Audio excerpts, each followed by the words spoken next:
Coming up next on KPBS Evening Edition, federal regulators say poor planning and coordination are to blame for last year's big blackout in San Diego. We'll have reaction from SDG&E and consumer advocates.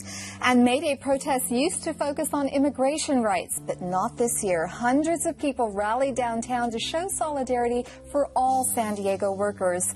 KPBS Evening Edition starts now.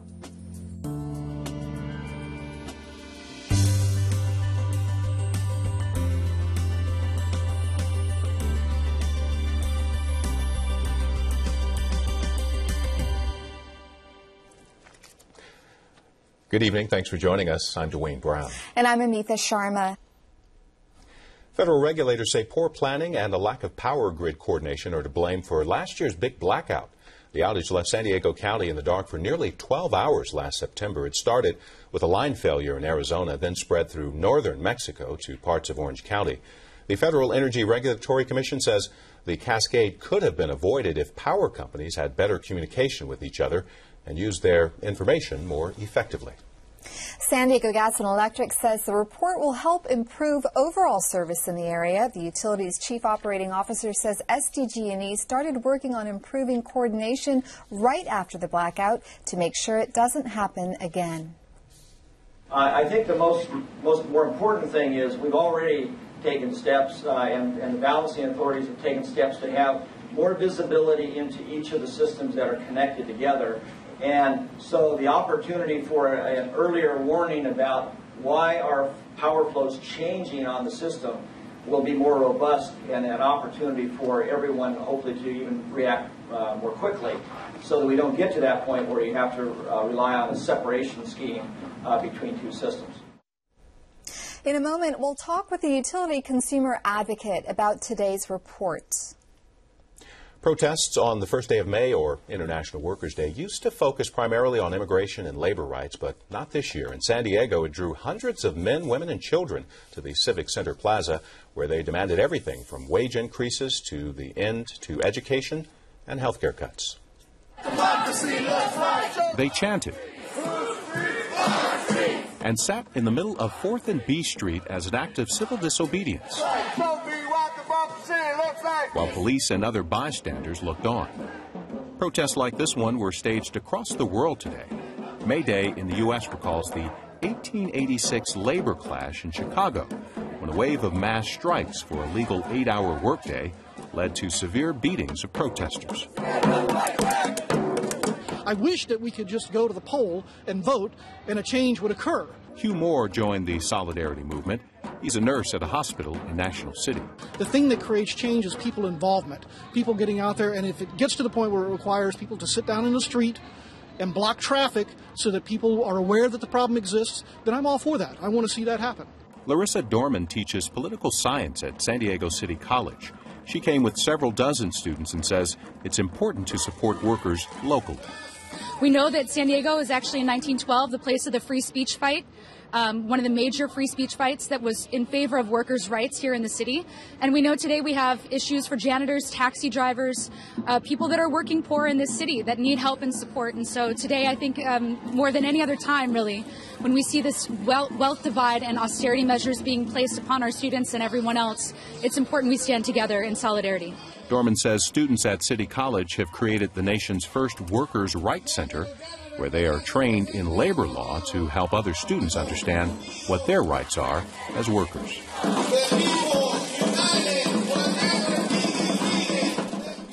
San Diego police reported no trouble with the protesters downtown this afternoon, but similar rallies and clashes with police were reported in Oakland, Los Angeles, Seattle, and New York. As we told you earlier, a new federal report says San Diego's big blackout last fall could have been avoided. Amitha and her guest are looking at the findings over at the Evening Edition Roundtable.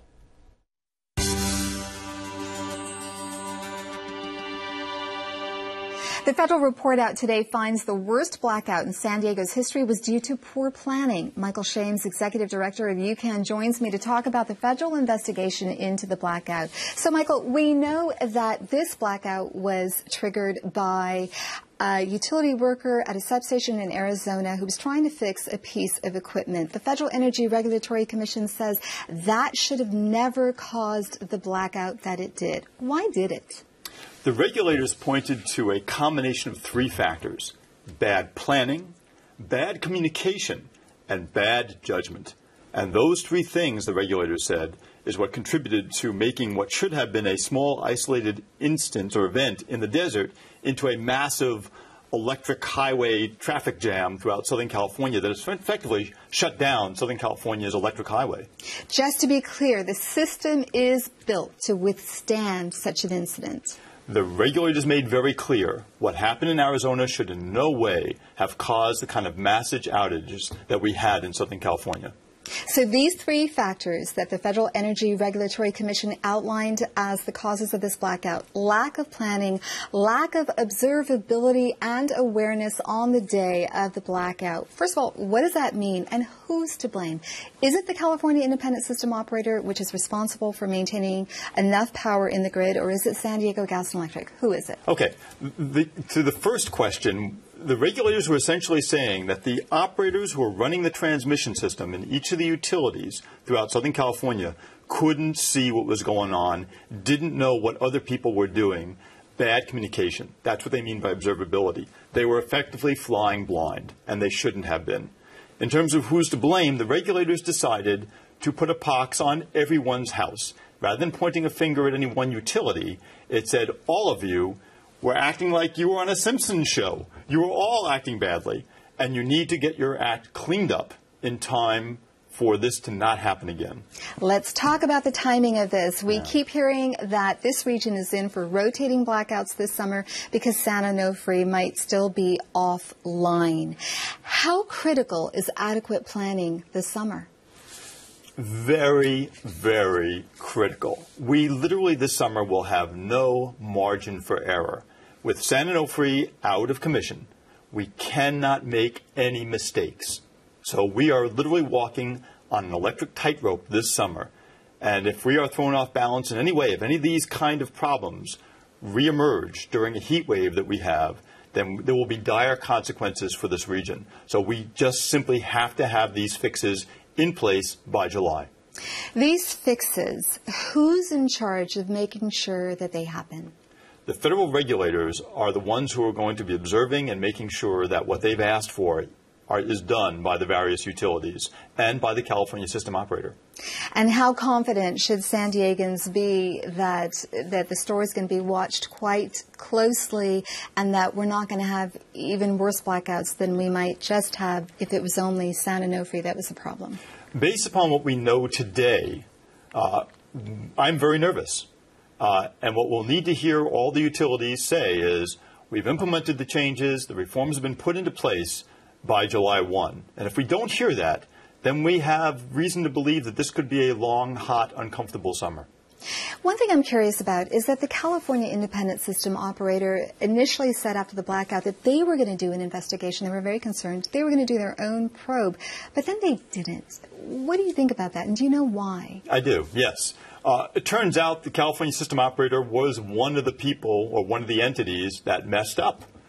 There were a number of mess-ups. They were one of them. They couldn't be very well in charge of an investigation into their own mess-ups. So rather than be put in that situation, they deferred to the federal regulators to do the investigation. It was probably appropriate. So is there any kind of internal house cleaning that we should be expecting at the ISO or anywhere else? You're not going to see heads roll. You saw a lot of eyes rolling. But I don't think you're going to see people who are being fired. What you're going to see is hopefully a new humility amongst the various system operators, realizing that they aren't the lords and the gods. This is a tricky situation. Michael Shames, thank you so much for offering us your insight today. My pleasure. You expect health insurance to pay for emergencies, but what happens when your claim is denied? Some San Diego hospitals say a big HMO is denying certain claims for one type of emergency care. And we'll have the latest in the water war between San Diego and the Metropolitan Water District. This is KPBS Evening Edition.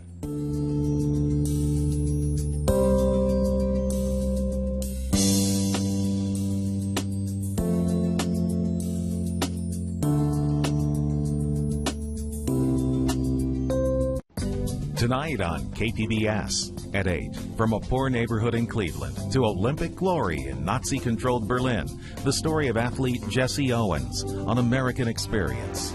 Then at 9, in the face of the recent crash, can a new science that incorporates human psychology into finance do better? Mind Over Money on Nova. And at 10, shrouded in secrecy and laden with risk, a peek into the world of global high finance on Frontline. All tonight on KPBS. Hi, I'm Yul Kwan from the new PBS series, America Revealed. Make Wednesdays your destination for exploration. First, see what it takes to survive the first days of life in the wild on Nature. Next, on Nova, can a computer beat the best contestants on Jeopardy? Then, join me for America Revealed and see how we are all part of a new industrial revolution. This Wednesday, PBS is your destination for exploration. KPBS Evening Edition is made possible by Joan and Erwin Jacobs and by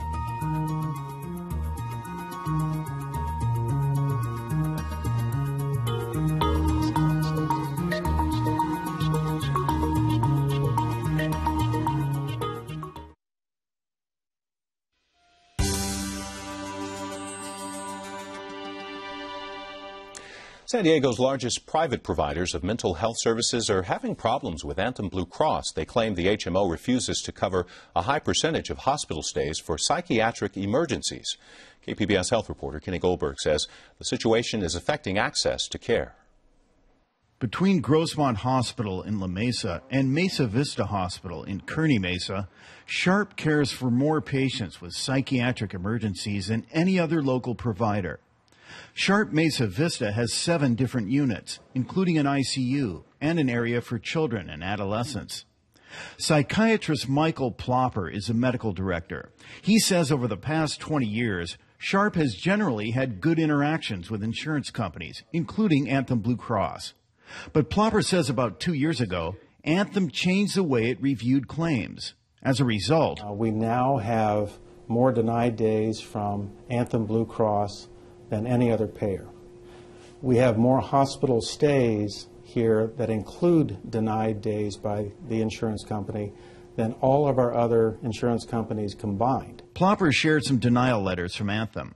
In case after case, Anthem Blue Cross either wouldn't pay for the initial hospitalization or a continued stay because the company determined it wasn't medically necessary. Plopper points out he doesn't hospitalize someone unless it's medically necessary.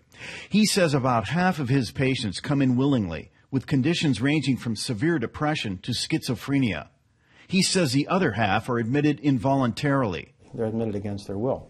And those would be people who meet criteria for a 5150 or a 72-hour hold, in that they represent an immediate danger to themselves, an immediate danger to others, or they're so gravely disabled as a result of their mental illness that they're unable to care for themselves. Plopper says since 2010, Anthem has denied payment for 539 hospital days, about 1/3 of all days submitted. As a result, he says an increasing number of Sharp doctors are refusing to treat Anthem Blue Cross patients. We're down to a very few physicians who will take these patients on admission because the utilization management practices are so onerous and so futile that they feel that it's not worth it to them, and they don't want to be in a position of having a patient in the hospital that they're having to say your stay is no longer covered. A similar situation is happening at Aurora, a psychiatric hospital in Carmel Mountain Ranch. Medical Director Tom Flanagan used to sit on one of Anthem Blue Cross's medical advisory committees, but he resigned 2 years ago when he noticed the insurer began to deny care for a high number of his patients. I've been increasingly frustrated with the increasingly arbitrary way that the criteria for inpatient care is applied. I've had to send out patients that I've been very worried about, and I lose sleep. The California Department of Managed Health Care regulates HMOs in the state. Last year, the agency sent a letter to all insurers. It reminded health plans of their obligations to cover emergency psychiatric care. The letter also spelled out the only conditions under which payment and care may be denied. If the health plan reasonably determines that emergency services and care were never provided, In cases where an emergency provider conducted a screening examination and the enrollee should have known that an emergency did not exist, and for post-stabilization services rendered without prior authorization by a health plan. DMHC officials said they haven't received complaints from San Diego providers and can't comment on specific denials of payment. But the California Hospital Association says it's heard lots of complaints and says the law is crystal clear. The health plans must provide coverage, and the treating physician, not someone on a telephone, makes the determination of the emergency nature of the individual's illness. Anthem Blue Cross did not agree to be interviewed for this story. In a written statement, spokesman Daryl Ing said, "When the clinical information provided meets the criteria for the requested services, benefits for the requested service will be certified by the utilization reviewer or care manager. When the clinical information does not meet these criteria, the case is sent to a psychiatrist reviewer. If benefits for the requested services are not certified after this review, Anthem has a formal appeals process that a member or the treating professional can initiate." Dr. Michael Plopper says Sharp has recently appealed 366 hospitalization days that Anthem wouldn't pay for. The company reversed its decisions on only 6 of those days, a reversal rate of 1.6%. The average reversal rate for all of Sharp's insurers is 53.8%. Dr. Tom Flanagan says hospitals still provide emergency psychiatric care, even when insurance won't cover it. But he says that care is limited, and patients are usually discharged prematurely. They may not go home and kill themselves or somebody else, but they may not get their job back. They may not get well enough to even get back to their job. Adolescents may not go to college when they are clearly candidates for college, but because of their drug abuse or depression, they never get to college. And that's the group that we never get to know about, and it's very difficult to measure, but it's happening. That story from Kenny Goldberg. Sharp says since 2010, it's paid about $500,000 for psychiatric care Anthem Blue Cross wouldn't cover. There's been an ongoing battle between San Diego's Water Authority and Southern California's largest water wholesaler. Amitha has the latest with her guests at the Evening Edition Roundtable.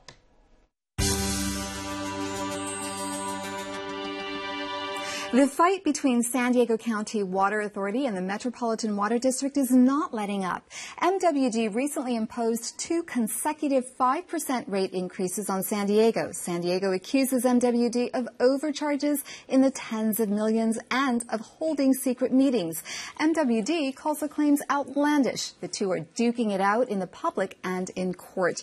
UCSD political science professor Steve Erie contributed to the new report, and he's here today to talk about what he found. Steve, this report is billed as an independent analysis by the Los Angeles Economic Development Corporation. Why is water so expensive in San Diego? Water is so expensive in part because of MWD's rate increases the last 7 or 8 years. But it's also a product, as we go forward, of our own policy decisions. Higher priced Imperial Valley water, our decision to conserve, conservation's a good thing. It costs more. Less revenue, regular fixed costs. And finally, we have a long-delayed emergency storage program that's now kicking in terms of cost. Raising the height, for example, of San Vicente Dam. These things cost. If you want to pay for reliability, fine. Just don't complain about it. Well, the decision to buy water from the Imperial Irrigation District, that's an attempt by the Water Authority to achieve more independence from MWD. Is that not a good thing? It may or may not be if you're willing to pay the price of independence. The problem is that we had a monopoly seller. The Imperial Irrigation District has 75% of the entire state of California's Colorado River water allotment. We were an overeager buyer. I believe we paid too much. And there are other costs. There's this thing called the Salton Sea. There's environmental mitigation. There's economic mitigation. It's just not the supply of water. Plus, we never built our own aqueduct system to get from point A to point B. So there are issues about what is the rent or the charge, right, in terms of using the MWD aqueduct system.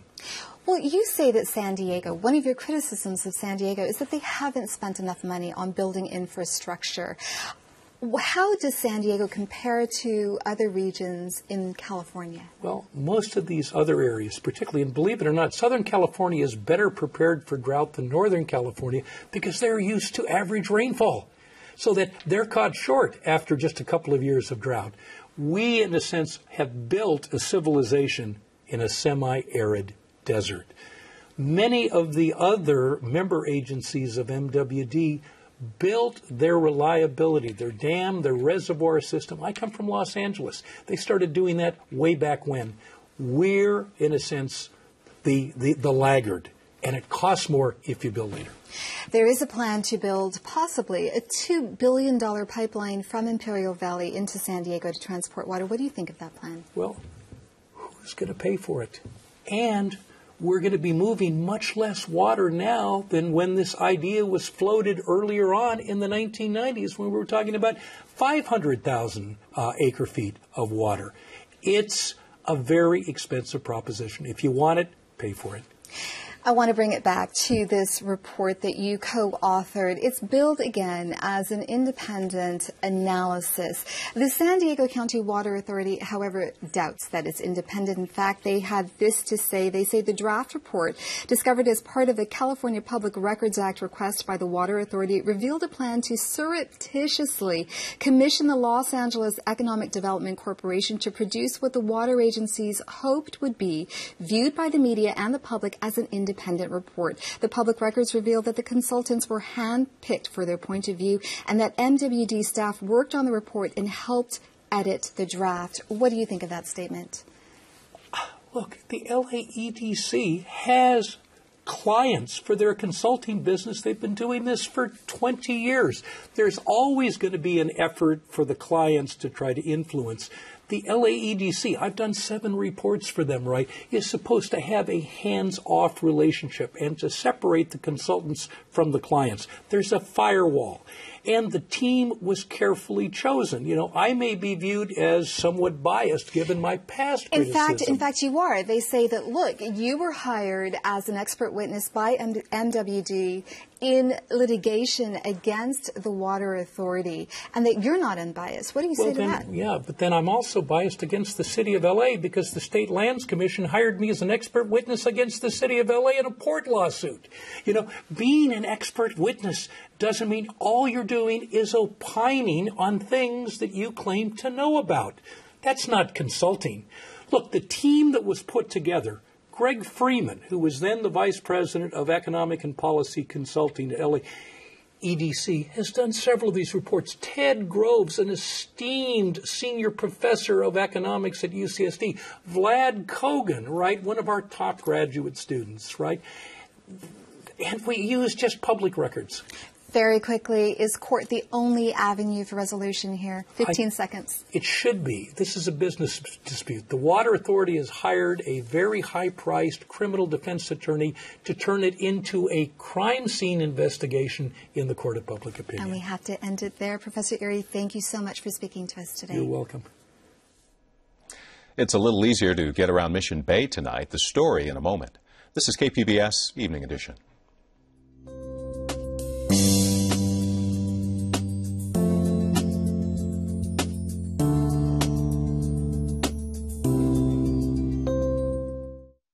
I'm Gwen Eiffel on the next news hour. The latest on the blind activist who escaped house arrest in China. That's Tuesday on the PBS NewsHour.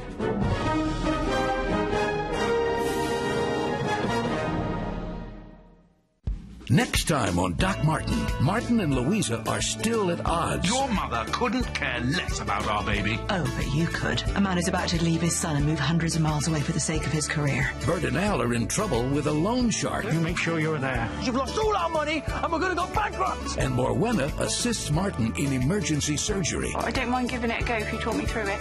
Don't be ridiculous. Doc Martin. Thursday at 9 on KPBS. The American people have named PBS the most trusted source of news and public affairs for the 8th year in a row. Trust. The American people have spoken. Thank you.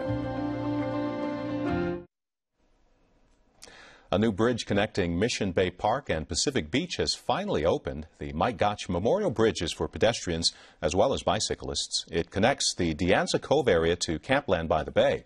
The City Transportation Department says it's part of a growing pathway around Mission Bay. Really trying to keep people over here by the water as opposed to Grand Avenue, which is such a busy thoroughfare.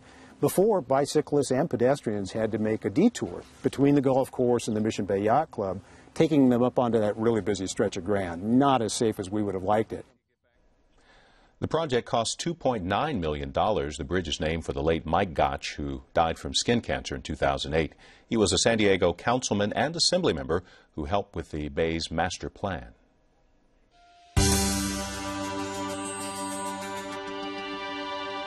Tonight in our public square, a San Diego Superior Court judge says she's shocked the San Diego City Attorney's Office excluded 2 gay people as potential jurors in a case involving same-sex marriage. 6 people are being tried for allegedly blocking the operation of the county clerk's office during a protest in 2010.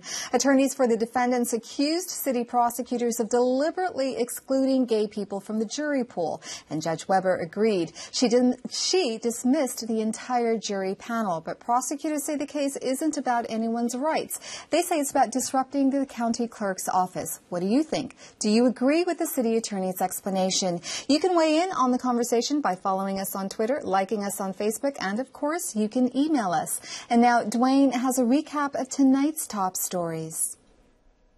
Federal energy regulators blame inadequate planning and a lack of grid coordination on last fall's power blackout in San Diego County. The outage started with the loss of a single transmission line in Arizona and quickly affected millions of people in Southern California and Mexico.